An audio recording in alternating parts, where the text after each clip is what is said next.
Officials say tallying the death and destruction in Maui will take some time. The number of people killed in those fires is expected to grow significantly.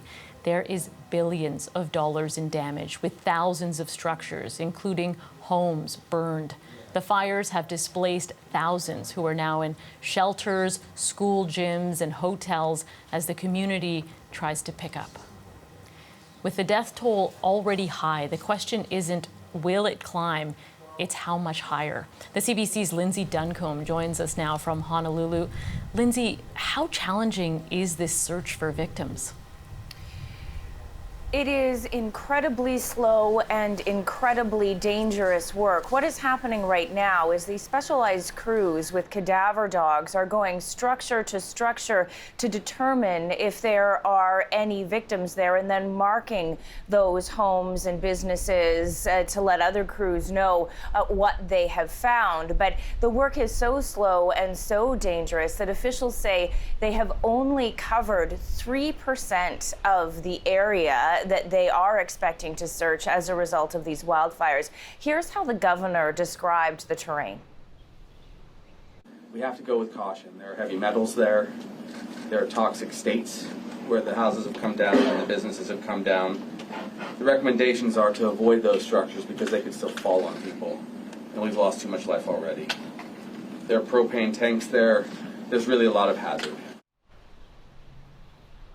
Now, more of those specialized crews with the cadaver dogs are expected to arrive in Maui. That will be to supplement the additional federal emergency FEMA staff, 150 personnel who are currently on the ground. At the same time as that search or rescue effort is ongoing, there is also the effort to get food and water to the people who remain displaced and remain staying in those shelters. Lindsay, the extent of the damage, it just looks devastating. What are the conditions like for the people in Lahaina? Well, in some ways they are improving, but in other ways, you know, especially when we're looking at days now living with limited access to power or communications, the frustration and the reality and really a lot of anger is setting in.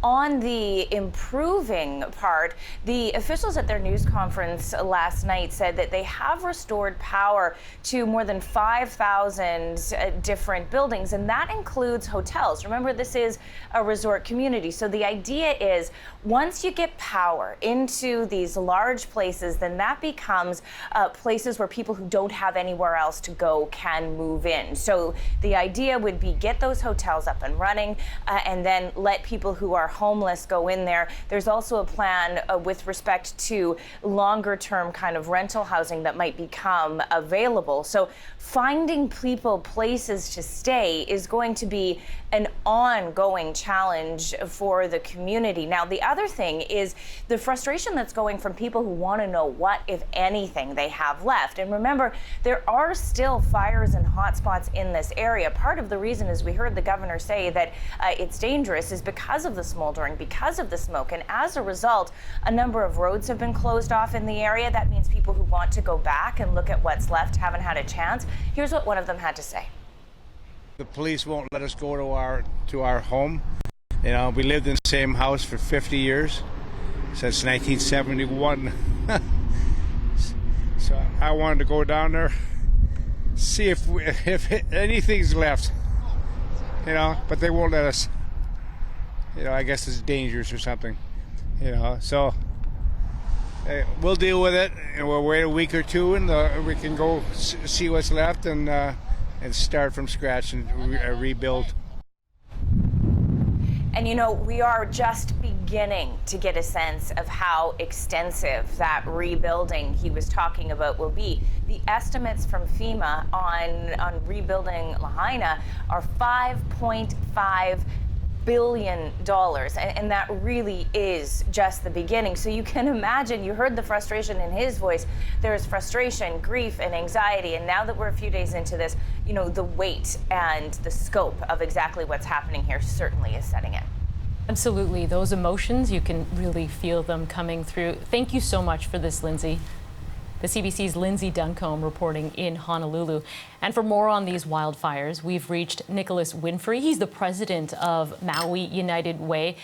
Nicholas, we just heard, the losses are devastating. How is your community coming together in this difficult time?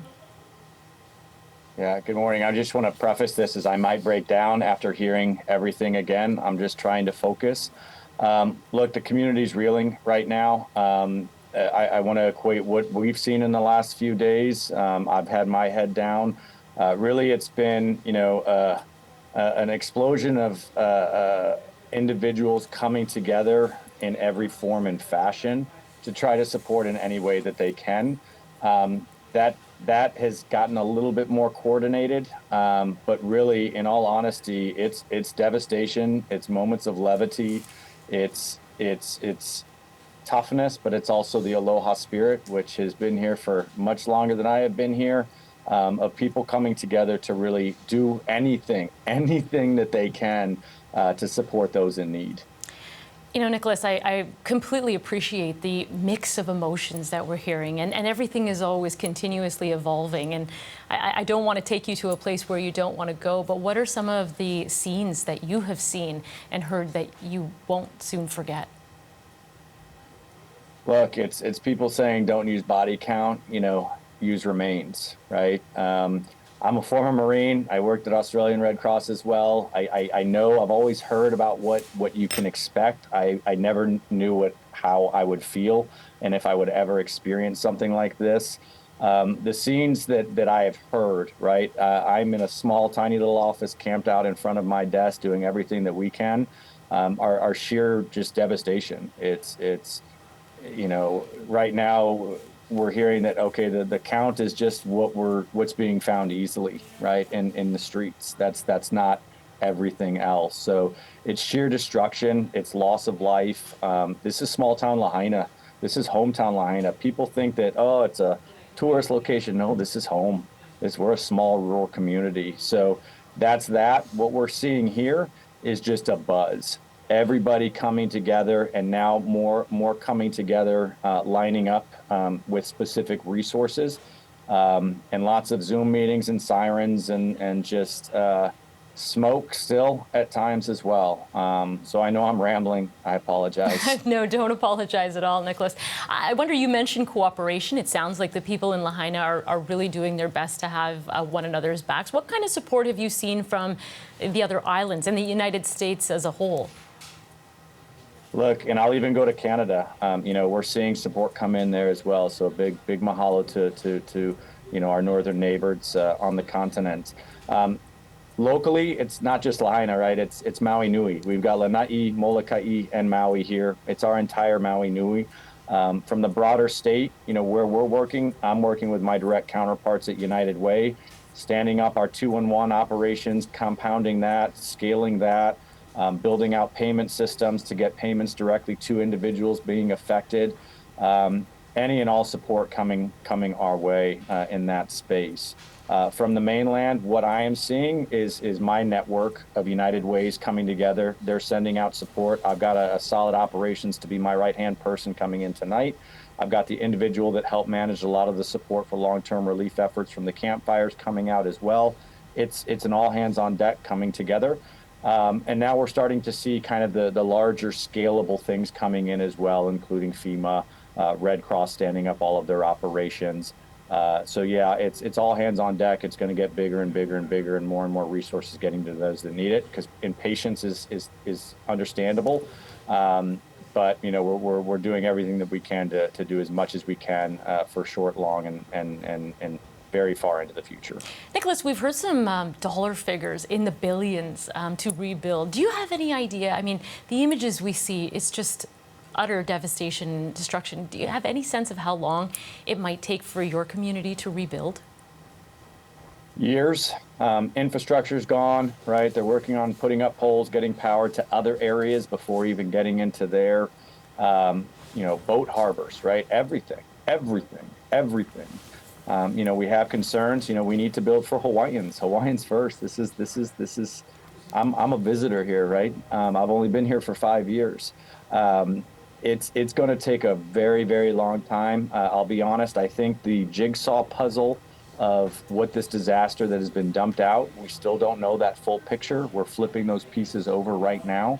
I think there's going to be more assessments coming and more long-term plans and a better understanding of that on the horizon. Nicholas, I got to wrap up, but I just want to ask you quickly, for Canadians who are watching at home, what's one thing that they can do? You brought up that there's help coming in, but what can Canadians do? So donate to Maui United Way. We've been, established as a trusted entity, Red Cross, Salvation Army, Maui Economic Opportunity. There's tons that have been vetted. All of our partners that are on our website, I stand by. Financial support now, and stand by as we're going to need a lot of other expertise coming on the horizon. Absolutely. Nicholas Winfrey, thank you so much. Mahalo. Nicholas Winfrey is the president of the Maui United Way.